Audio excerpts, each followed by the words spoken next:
الله وكفى والسلام على عباده الذين اصطفى أما بعد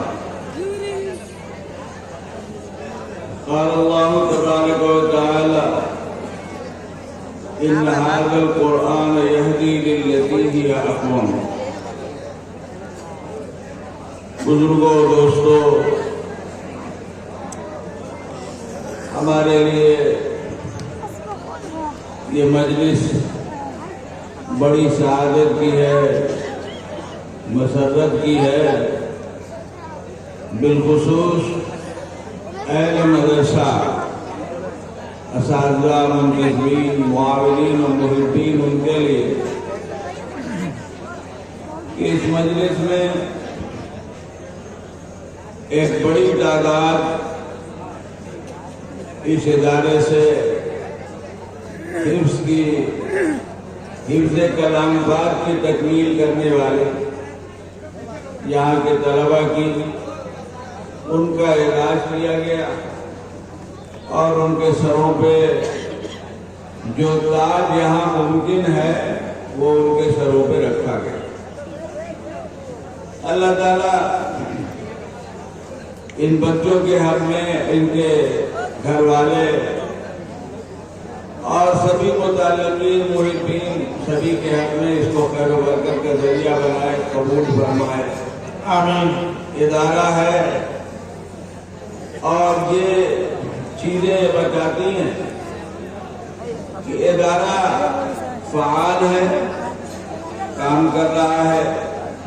محبین، معاونین جو امیدیں اور توقع رکھ رہے ہیں اور جو مدد و نصرت کر رہے ہیں، اس کا جو صلہ ملنا چاہیے وہ ان کو مل رہا ہے۔ اللہ تعالیٰ اس ادارے کو تمام شرور و فتن سے محفوظ رکھے، آمین، اور اس کی حفاظت فرمائے اور ترقیات سے نوازے، آمین۔ بزرگوں، دوستوں، حفظ کلام پاک کی دولت یہ بہت بڑی دولت ہے۔ بھائی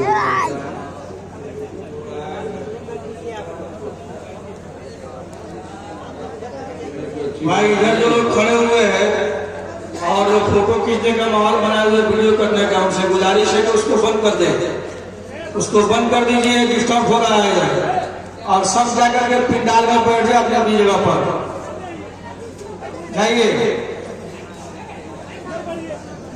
ہاں معذور صاحب سب کو کھینچیے ادھر، بھائی ادھر جگہ نہیں ہے تو یہیں بیٹھ جا کر کے، ادھر جگہ نہیں ہے تو یہاں بیٹھ جا کر کے۔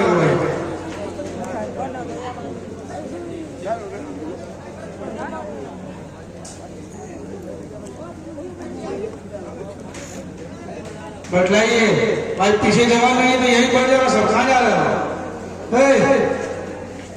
یہیں بیٹھ جاؤ، سوال جواب کرو۔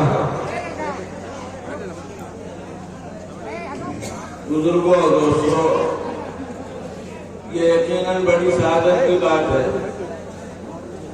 اور ظاہر ہے کہ اللہ کا پاک کلام ہے، اس کا پڑھنا پڑھانا بالکل خیر و برکت اور پھر حفظ کی سعادت دنیا آخرت سبھی کے لیے بڑا اعزاز ہے۔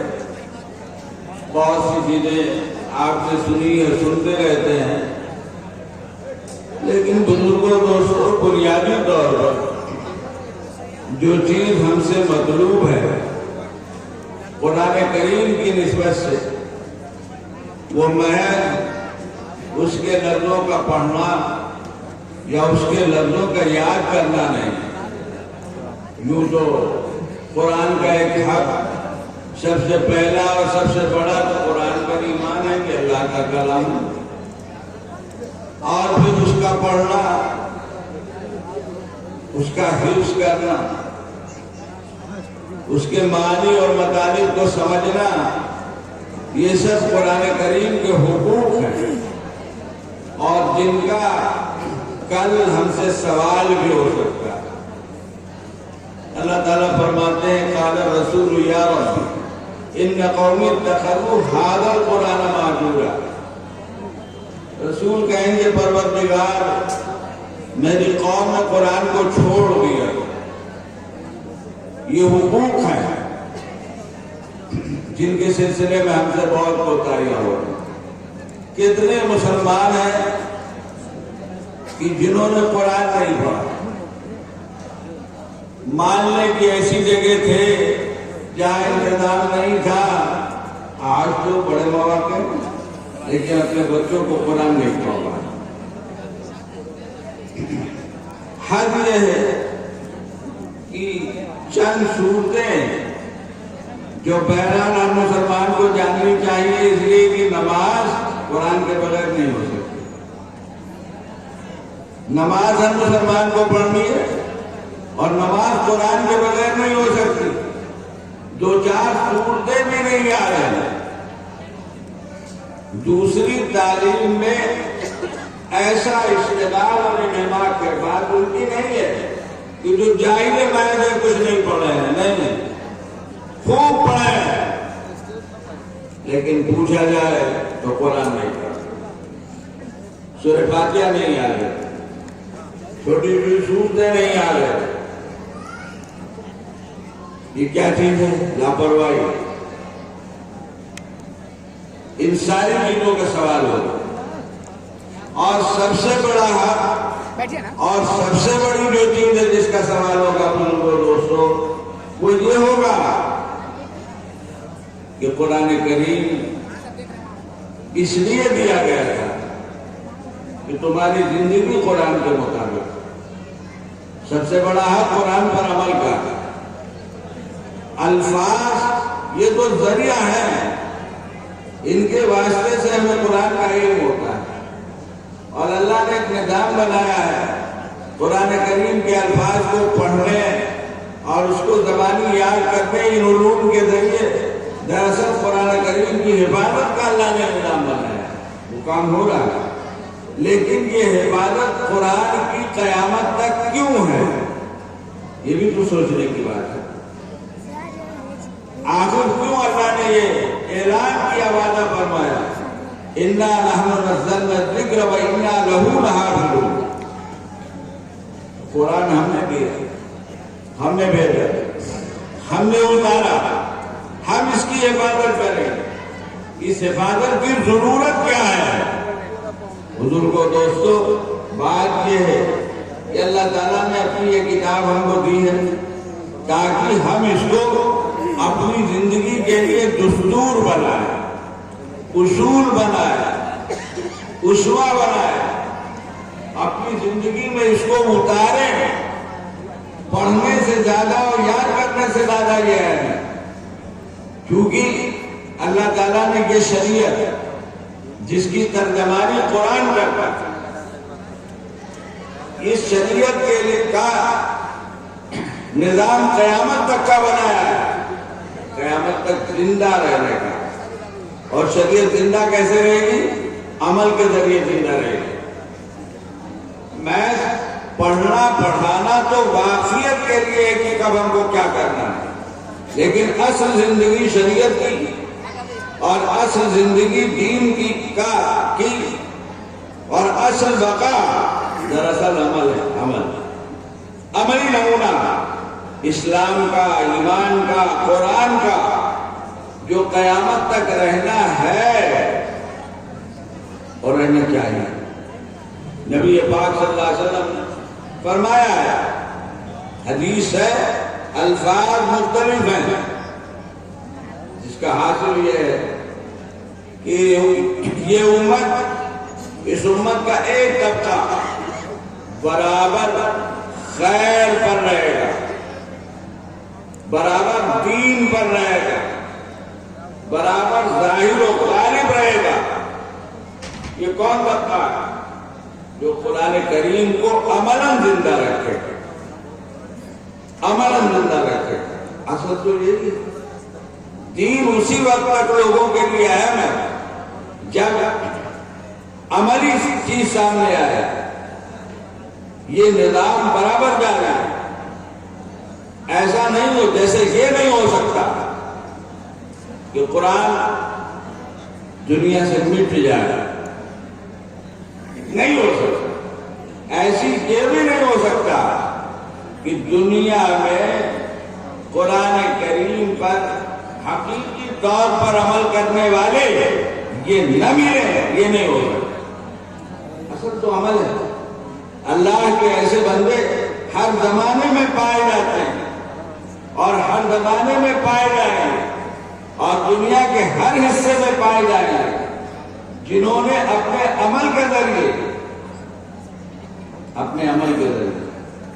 قرآن کریم کو زندہ کر رکھا ہے، اور جو اپنے عمل کے ذریعے قرآن کو زندہ کر رکھا ہے۔ کیونکہ اصل مقصد تو یہی ہے بزرگوں، اگر یہ نہیں ہے تو کوئی فائدہ نہیں۔ گھر میں قرآن رکھا ہے، ٹھیک ہے، ہم نے پڑھ رکھا ہے، ٹھیک ہے، سوال یہ ہے کہ قرآن کے مطابق زندگی کیسی ہے۔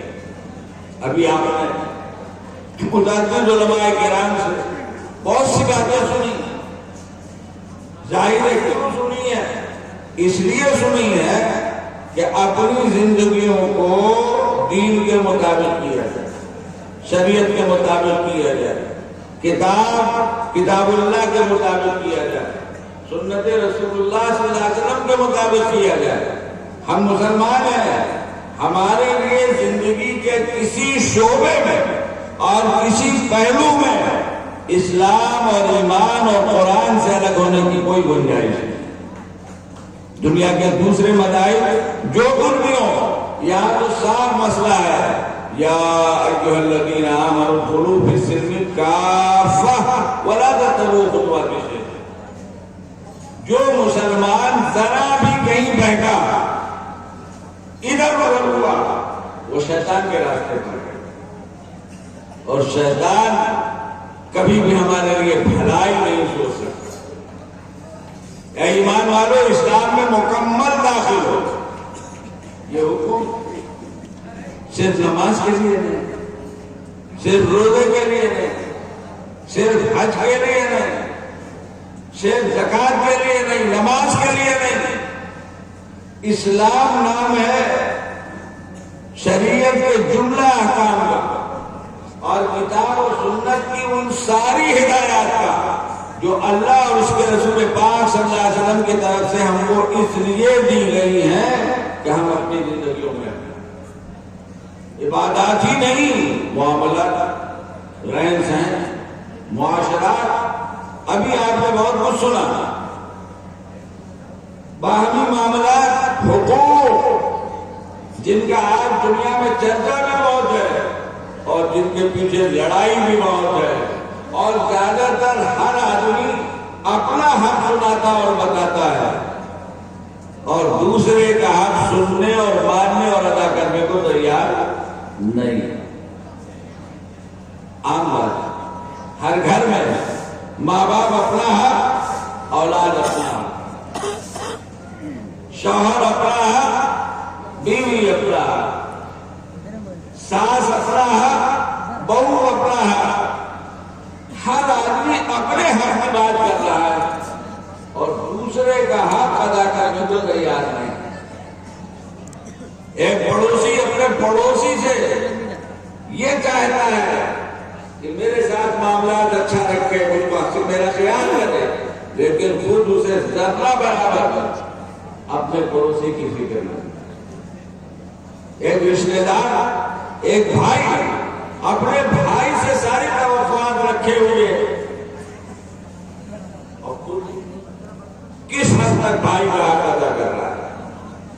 بزرگوں دوستوں، بڑی اہم بات تو یہ ہے، سب سے بڑی جو خرابی ہماری ہے وہ یہی ہے، ایمان کے دعوے کے ساتھ زندگی کی راہ کچھ اور ہے۔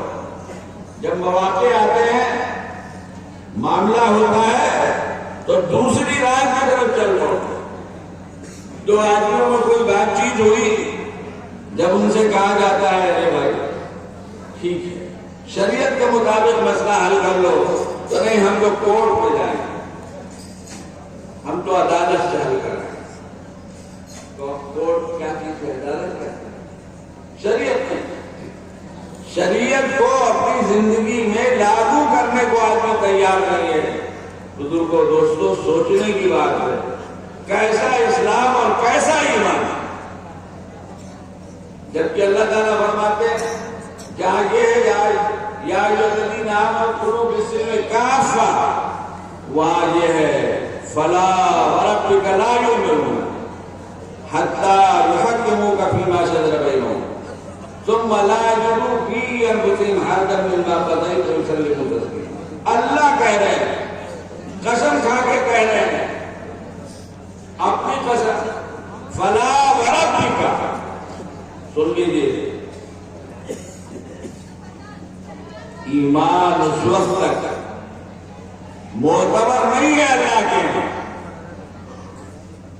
جب تک کہ اپنے معاملات میں آپ کو، اپنے آپ کو مسلمان کہنے والے، آپ کو اور آپ کی شریعت کو حکم نہ بنائیں، حاکم نہ بنائیں، فیصلہ کرنے والا نہ بنائیں کہ جو کہہ دے شریعت وہاں سے جھکا دے۔ شریعت کہہ رہی ہے یہ کاروبار جو تم کر رہے ہو یہ حرام ہے، بات ختم، اٹھ گئے، ہاتھ جھاڑ لیا، جب شریعت کی اجازت نہیں کرتے۔ شریعت کہہ رہی ہے یہ حق تمہارا نہیں دوسرے کا ہے، ثابت ہو رہا ہے کہ تم غلط دعویٰ کر رہے ہو، بات ختم۔ یہ حق کا حق کے منہ کا بیمار چل رہا ہے۔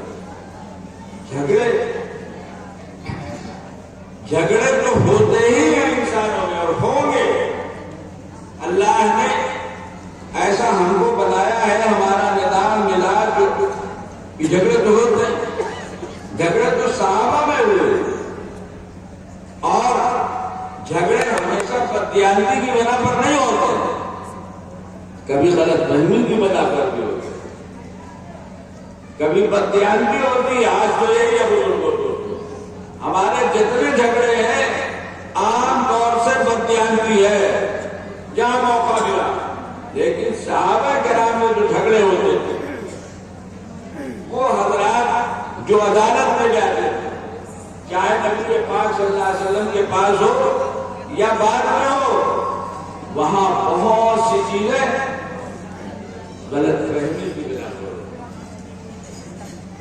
جس کے نتیجے میں آدمی اختلاف نہیں کرتا، جھگڑا نہیں کرتا، عدالت نہیں کرتا، لیکن آپس میں انس و تعلق بھی رکھتا ہے۔ چلو بھائی ہم وہاں چلیں گے، ایک فریق دوسرے فریق سے کہہ رہا اور دونوں مل کے جا رہے ہیں، آپ اپنے اختلاف کو لے کر کسی عالم سے،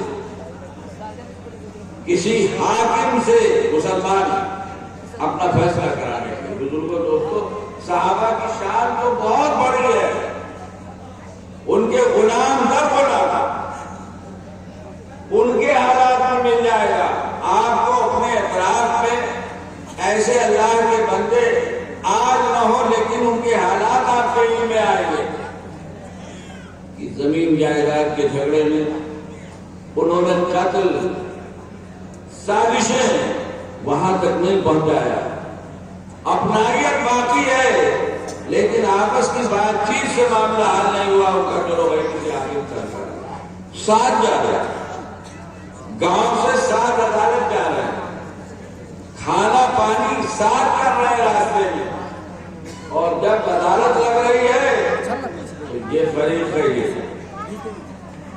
تو اختلاف ہوگا بزرگوں کو، ایسا نہیں ہو سکتا کہ اختلاف نہ ہو، لیکن ہم کس طرح حل کریں، ہمارے لیے کیا حکم ہے؟ بزرگوں دوستوں، ہمارا دین مکمل ہے، جامع ہے، یہاں کسی طرح کی کوئی کمی نہیں ہے، ہر مسئلے کا حل ہے، لہذا زندگی کے ہر مرحلے میں ہمیں اسلام کو حکم بنانا پڑے گا، ہمیں قرآن کو حکم بنانا پڑے گا، ہمیں شریعت کو حکم بنانا پڑے گا، ہم کو اس کے لیے علماء ان کو حکم بنانا پڑے گا، ان کے پاس جانا پڑے گا، ان کے سامنے اپنا مسئلہ رکھنا ہے۔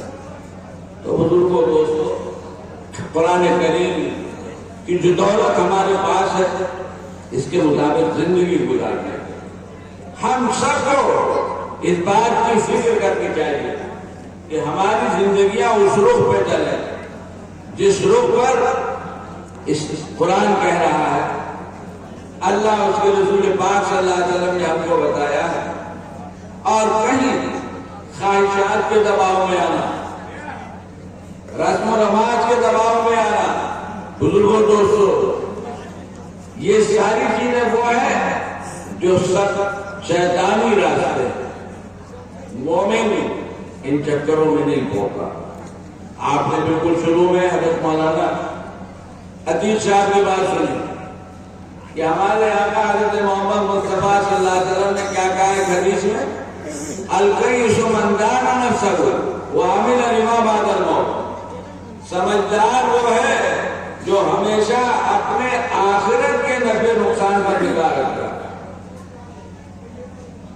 اپنے آخرت کے نفع نقصان پر نگاہ رکھتا ہے۔ ایک مومن کی شان ہے دنیا کے نفع نقصان پر نہیں۔ دنیا یقیناً اس کو سمجھدار کہتی ہے جو دنیا کا نفع نقصان دیتی ہے، حلال حرام سے بے پرواہ ہو گئے، لیکن ایک مومن کی شان نہیں، وہ آتی ہوئی دولت کو ٹھوکر مار دیتا ہے، ہزاروں نہیں لاکھوں کروڑوں قربان کر دیتا ہے۔ یہ ناجائز ہے، یہ غلط ہے، یہ رشوت ہے، یہ سود ہے۔ ایک مومن کی شان یہ ہے، وہ ہر جگہ اسی پہ نگاہ ہے، کل حساب دینا ہے، کل حساب دینا ہے، آج تو ہم کر لیں۔ بزرگوں دوستوں، جب دل میں ایمان آتا ہے، ایک مومن کے پاس ایمان ہوتا ہے، جب دل میں ایمان آتا ہے بزرگوں دوستوں، تو بسا اوقات آدمی اپنی زندگی کی بظاہر بڑی معمولی سی چیز کے لیے کھٹک پیدا کرتا ہے، کھٹک محسوس کرتا ہے، اور پھر کسی عالم دین سے پوچھتا ہے، بتائیے شریعت کیا کہتا ہے، اور صاف کہتا ہے، بتائیے اگر جائز نہیں ہے تو ہم نہیں کریں۔ شریعت ناجائز کہہ رہے اس معاملے کو ہم نہیں کریں، ہم ایسا کرتے ہیں، بتائیے۔ ایک آدمی ایک کمپنی میں کام کرتا ہے، اس کمپنی کے ہوٹل میں کھانا کھاتا ہے، ہوٹل والا پیسے نہیں لیتا، تھوڑے بہت پیسے لے لیے تو لے لیے، نہیں لیتا۔ ایمان جب کسی وجہ سے بیدار ہوتا ہے، اللہ والوں کی مجلس میں جانے سے، صحبت میں جانے سے، پاکیزہ ماحول میں جانے سے، تو اس کے دل میں خیال ہوتا ہے اور وہ سوال کرتا ہے کہ میرا اپنی کمپنی میں اس طرح کا معاملہ ہے، بتائیے کیا حکم ہے۔ تو اس سے پوچھا جاتا ہے کہ یہ بتاؤ کہ کمپنی میں تمہاری حیثیت کیا ہے، کیا تم کوئی رپورٹ لگا دو؟ غور سے سنیے، اگر تم کوئی رپورٹ لگا دو تو ہوٹل پر اثر پڑے گا؟ ہاں میری حیثیت ہے کمپنی کہ اگر میں کوئی رپورٹ لگا دوں گا تو ہوٹل پر اثر پڑے گا۔ تو اس کو یہ بتایا جاتا ہے کہ پھر آپ کھانا مت کھائیں، پھر یہ کہ رشوت ہے۔